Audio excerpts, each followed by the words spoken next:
Hello guys, in this video I am going to show you how to set your region in the Bus Times application. But first I just want to mention, don't forget to subscribe to my channel, because at 10,000 subscribers I am going to show you my whole YouTube revenue statistics and growth strategy, as well as how to make money online. Let's jump into it. First of all, open the application on your phone and then click on the three dots at the bottom of the page on the right, and at the more features section click on the your region button, and as you can see, if you scroll down or up, you can find all the available regions that you can set as a destination.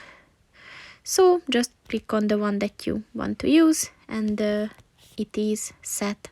So that's pretty much it for this video, guys. See you in the next one. Goodbye.